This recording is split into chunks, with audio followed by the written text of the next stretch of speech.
Hi Booktube, and welcome to a new video. This is my wrap up for the last knockings of January, and there will be a special new feature which I will include at the end of this video.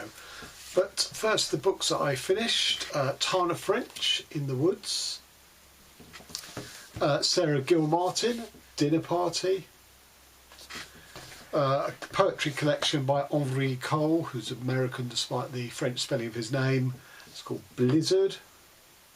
And finally, Asylum by McGrath, which was a buddy read throughout January with Jason over at Old Blues Chapter and Verse. I'm going to start with the poetry. Blizzard by Henri Cole. I saw this recommended by Matthew Shirapa, and pretty good it is too. I gave it 4.5 stars. It's only 59 pages long, but it's divided into three sections. The first is a series of poems on sort of reflecting on the animal kingdom and back onto man from that. Now that can sound cheesy or anthropocentric, but it isn't actually. It's really simply and effectively well done. So there's bees, bats, deer, snails, doves. The second part is a bit more sort of political, looking out at the world, particularly America.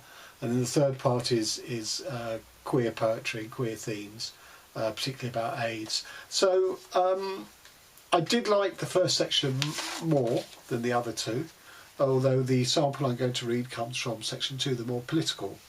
This is called Migrants Devouring the Flesh of a Dead Horse. Since there's no time for grinding or cooking, it's best not to drag the parts too far, as the solitary knife goes in and out. The mama is exhausted, but also rather mild in her expression, and the baby resembles a seahorse compelled to know something painful.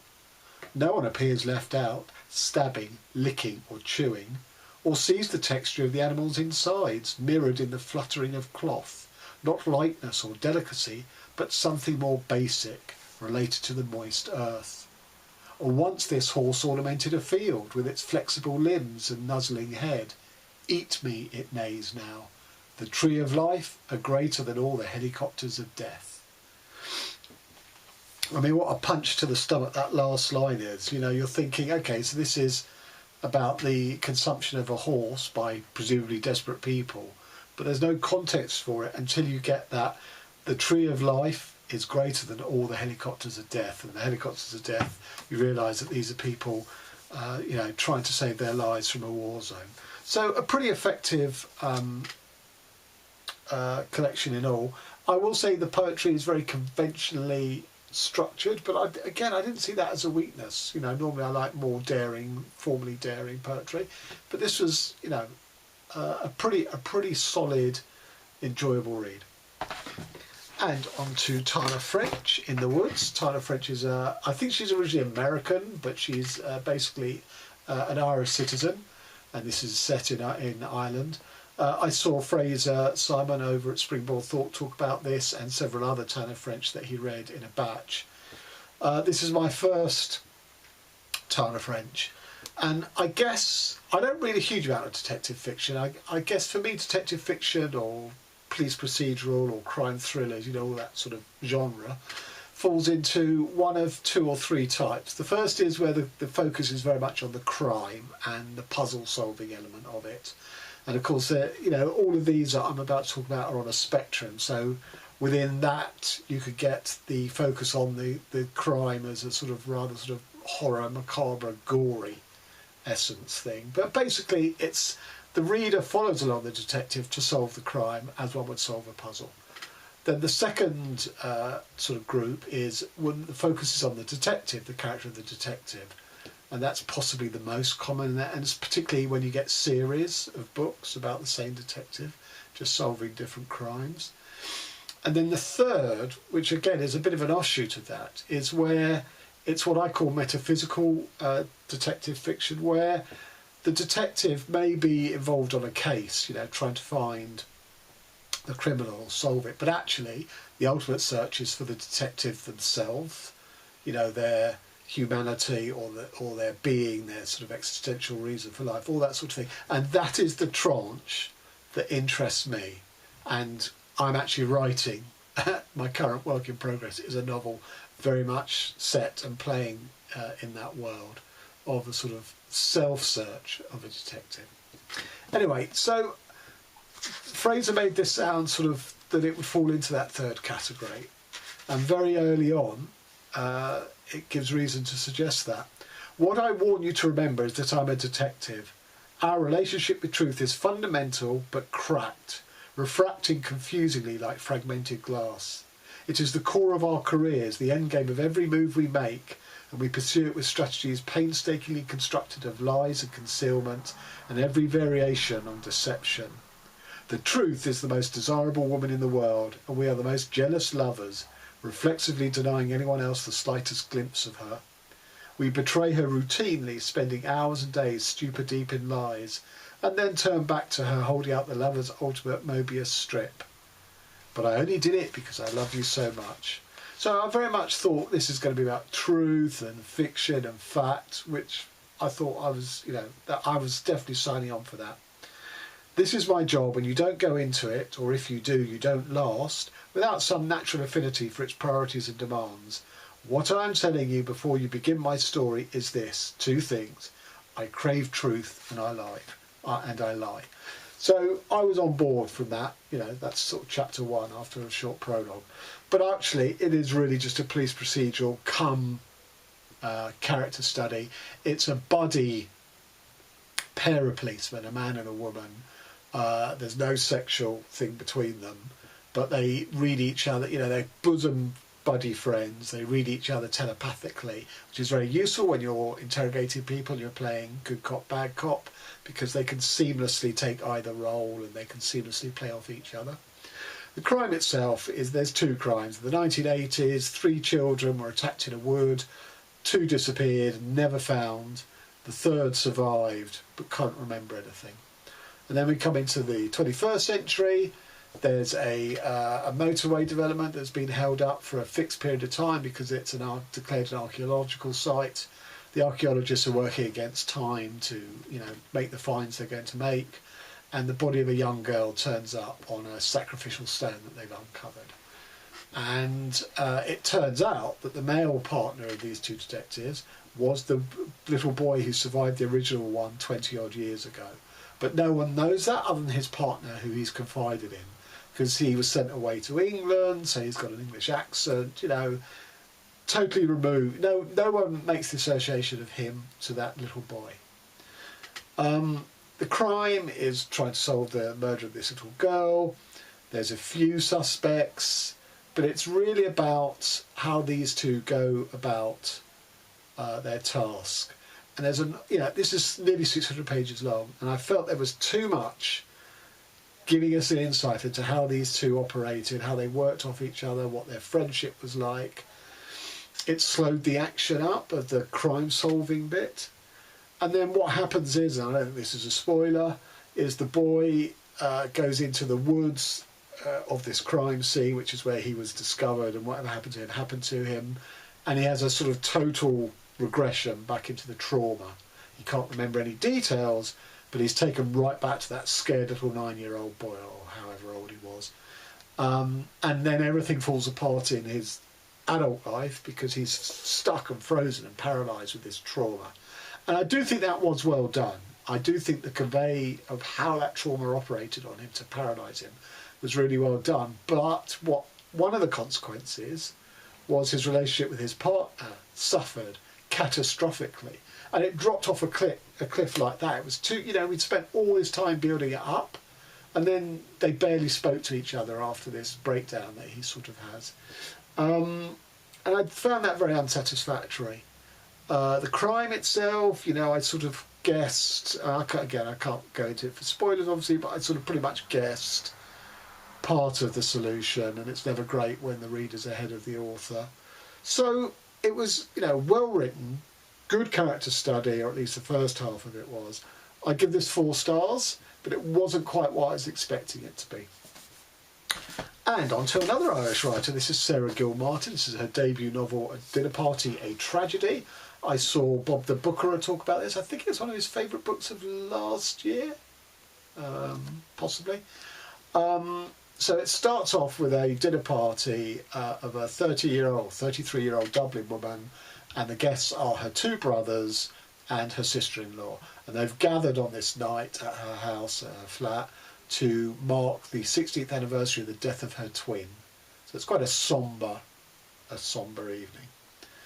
And, there's sort of set pieces and grudges and family history, and, it sort of proceeds along the lines you'd imagine a difficult evening to proceed. And it ends up with one of the brothers slipping her a sort of massive hash brownie, which I didn't quite, at that early stage, chapter 1, I didn't quite believe that she is the type of character who would consume it, but she did.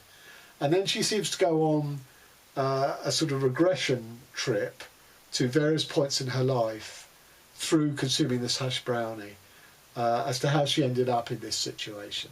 So the second chapter is her childhood, and I think in a way one of the stronger chapters, because the writing is really good about the laughter in their house, in the family house, which is a farm, between her mother and her two daughters, between the daughters themselves, the twins themselves, between the brothers and the sisters.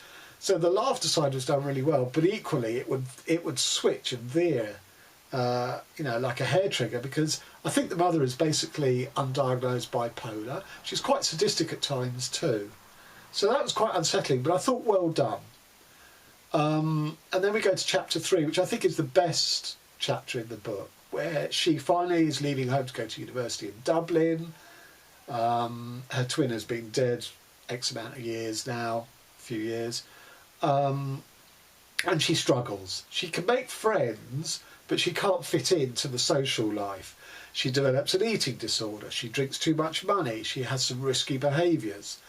But why I think it's really well done is because her dad died a couple of years before her twin, and she described that as sort of, slicing her in half. And then her twin dies a couple of years later, so that slices her half in half again. And I thought that was a really good way of putting it. And just to sort of give some more on that, and the other people who Elaine had left her to deal with, all her friends at the pony club, all the girls in school, all the boys too, even Connor Doyle, all at her with their searching eyes, as if Elaine was still inside her, as if she devoured her own sister and was now living as both of them. Teachers, the farmhands, the lady and the newsagents, you look so like her, love. I'm sorry, it's just you're the image of her. Kate wanted to scream at them. Of course I am, we're twins, although I don't think they're identical twins. But that wasn't true anymore. They were twins. They were twins. Now she was just a lone twin, a twinless twin, a reminder to the world about who had been lost. So I think that's really well done, the focus on what's left behind in the character of Kate when, one half of her has been ripped away.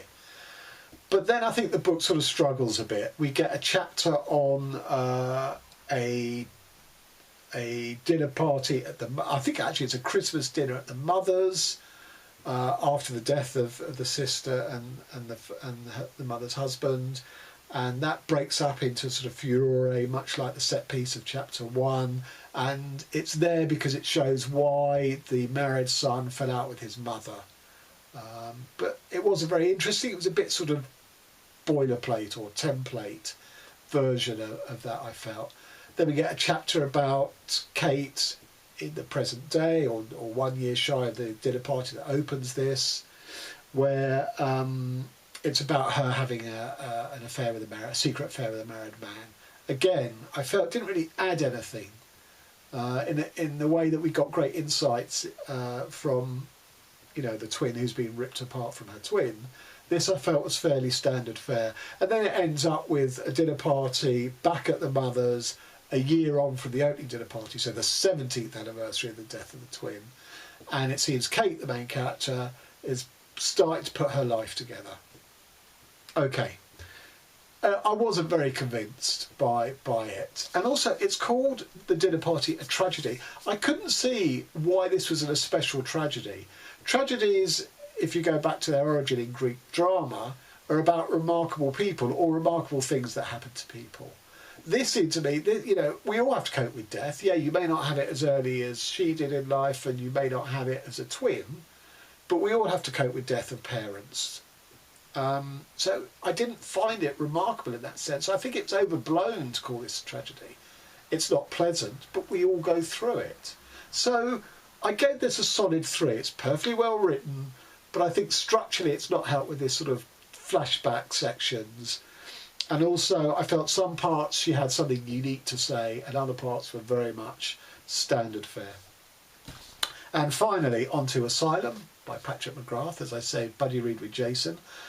This is the worst book I've read in a long while. I had the last 1-star review I gave on Goodreads was for a non-fiction book in which I felt cheated, that the blurb as advertised was not what was delivered in the book. And not only that, what was delivered in the book was tawdry. The writer paying off political scores. I can't remember the last time I gave a work of fiction 1 star, but 2022, January, this merits 1 star. On a sentence level, the writing is perfectly serviceable. It's quite good at describing setting and scenery, I have to say. There's some clunkiness in it. Some of the dialogue reads a bit sort of, unbelievable. But that's not the problem. The problem is this is an author whose virtually every decision that he has made about characters and motivation and decisions that they take is just unbelievable. They're just wrong. They just strike you as wrong. And ultimately, the characters in here are either paper thin or just horribly unlikable. I'll give you a brief thing of what the plot is. A psychiatrist takes a role at an asylum. He and his wife live on the grounds in a cottage there. They have a young son.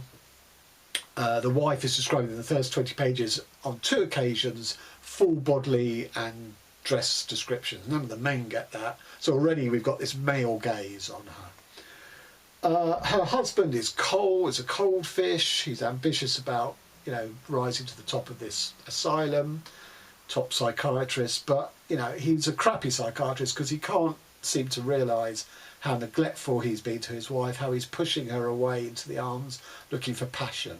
Not a great psychiatrist. She has an affair with one of the inmates who was found criminally insane in a court of law because he'd murdered his wife. She knows that he's a murderer and that he's shown violence to women, but she still starts an affair with this guy.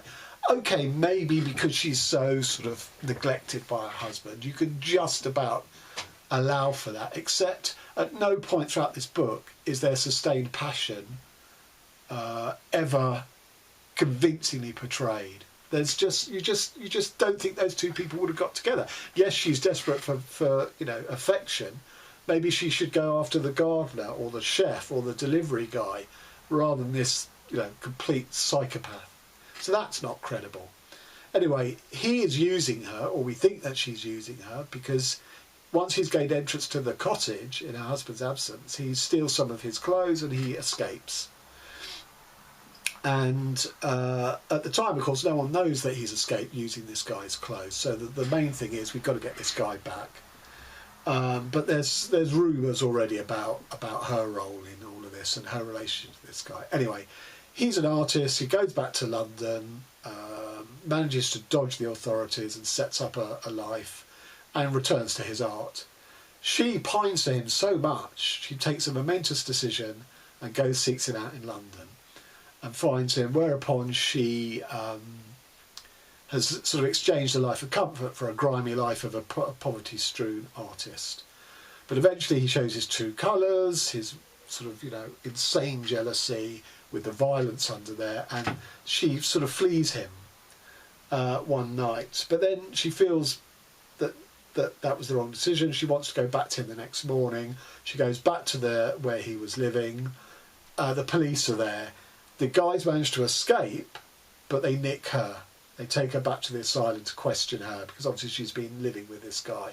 So they're going to grill her about, how to find him. Once she gets back to the asylum, she's disgraced her husband because she's had an affair with her patient. So his life collapses, and he can only find a sort of psychiatry job in rural Wales where they decamp to. And their life gets more and more grim. There's a terrible tragic event, although by that stage I just thought it was reflective of her character. And then after that event, she ends up back in the asylum as a patient now. Whereupon another psychiatrist, the one who is the lead psychiatrist after the previous one resigned in ignominy over this whole event, he is treating her, he is her therapist, and he develops this fantasy that, you know, he's a lot older than her, he develops this fantasy that he will cure her and then he will marry her and she will keep him company in his dotage, and who knows, they may even have a sexual relationship. So, you know, what is it with the guys here? What is it with the psychiatry that they're so bad at their jobs they can't see what's actually going on under their noses? Okay, even if you allow that, she has this sort of passionate affair with this mental patient, when she escaped him in London, she took refuge at one of this guy's artist friends, who she doesn't like, but she's so grateful that she lets him have sex with her. When she's in Wales, the landlord farmer, who they're renting off, lives in the house next door. She allows him to come and have sex with her periodically. I just don't know what's up with this woman. But none of this is why I give this book 1 star. It's just badly plotted and the characters don't read terribly authentically. That's not why I give this 1 star. I gave this book 1 star because I found it offensive in its treatment of women. It reminded me of The White Hotel by D.M. Thomas. The character in there basically is carrying around a rape fantasy, which is, you know, distinctly dodgy. But when a whole book is devoted to a character who's motivated by that, it's dangerous ground, and more so when it's a man who's writing it, because then you realise it's his rape fantasy, or you suspect it's the author's rape fantasy, not the woman's, not the character's. There's no rape fantasy going on here, but it's that same mechanism of the author basically torturing his female character. This is torture porn, not physical torture, but mental torture. There's no character arc in this book. If you plotted her, she'd be a diagonal line, just constantly going down, down, down, down, more and more abasement, more and more humiliation, more and more things stripped away from her. Now, I think the author would probably say, well, you know, this book's set in 1959. She has no agency because of the role of women in 1959. No, she has no agency because the author doesn't deliberately, in his torturing of her, doesn't give her any. And that's why I hated this book so much. That's why this book is offensive in the extreme to me. I do not recommend anyone to read this. Okay, and on to the previously advertised feature. So I read 12 books in January, 11 works of fiction, of which 2 were poetry and 1 work of non-fiction. Forgetting the non-fiction, that's 11 books, 3 were written by men and 8 were written by women. Now, I'm going to go mobile for this little section. I've made mention of my shed before, where a lot of my books are stored. For those new viewers or viewers who've never seen any of my shelf tools type videos, this is how my books are organised. Okay, we're going to go mobile. So I'm in my study where I record most of these videos and where I do my writing. I don't read in here very often, but anyway, this is where my books are. So you'll see I have 2 bookshelves. I have that one, and then I have this one, and there's no room for any others. I do have all my non-fiction here for reference. Not all my non-fiction, sorry, my reference non-fiction, the stuff I want to keep handy. And then down here, past the boxes, is my TBR pile. So it doesn't matter that that's not nicely presented or easily referenceable, because I'm a mood reader and I'll pick what I like. The only other book part in the house is my bedside table, which has 3 drawers. The bottom drawer is full of the books that I sort of putatively intend to read next. I don't always stick to it, but they're just stacked there. There's probably about 12, 15 books in there currently. Okay, I have a lot more books than this. So we have a shed, or a conservatory, laughingly, it's more of a shed, at the bottom of the garden. And in there is currently 3 full-size books, 3 floor-to-ceiling bookcases, and then 8 low bookcases. And one of the things I want to do is see if I can bring 2 of those low bookcases and see if they'll fit in this corner, and then I can store some more books in the house. But I have to wait for nicer weather to experiment with that. Anyway, so I've always sort of jokingly referred to the shed as where my pariah books go, or the books that I don't feel I need to keep in the house around me, either for reference or just because I find comfort in them. Most of the books here are contemporary novels. Because there are some favourite novels of mine down in the shed. It's just they're a bit older, so Clarice Lispector, William Burroughs, Jeanette Winterson's earlier works. They're all down in the shed, which doesn't mean they're pariah books, far from it. You know, I love a lot of those, particularly Clarice Lispector. It's just sort of for convenience. I don't have the space in the house. As I say, most of the books in the house are contemporary, although Her Face on the Cutting Room Floor was written in the mid-40s, so you know, it's not a hard and fast or consistent system. But anyway, whenever a book joins my bookshelves in here, it normally kicks out another book, and that gets taken down to the shed. Or, as I'm going to show here, of the 12 books I've read this month, some of them are going to go straight to the shed. They're not even going to stop on the bookshelves here. So, as I say, there were 12 books.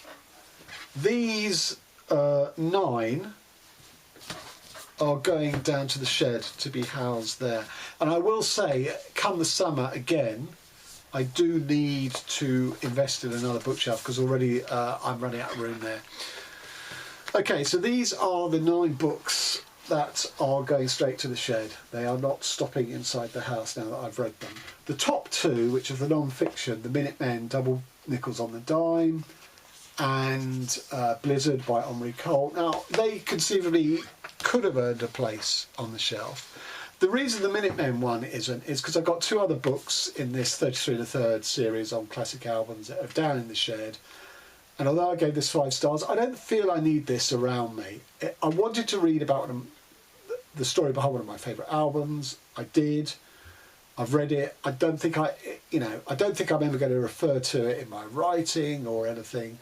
It could go to the shed, even though it's a good book, and it could go and sit with the other 2 books, 33 1/3. The Henri Cole could conceivably have lived in here, but my most chocker shelves happen to be American male authors, so there just literally is no room for it. If I do manage to squeeze in those low bookshelves down there, it means I can store some more books, so I will have a audit of bringing some books back up from the shed, back up to here, but not that many, probably no more than 20-25, because these units are very small.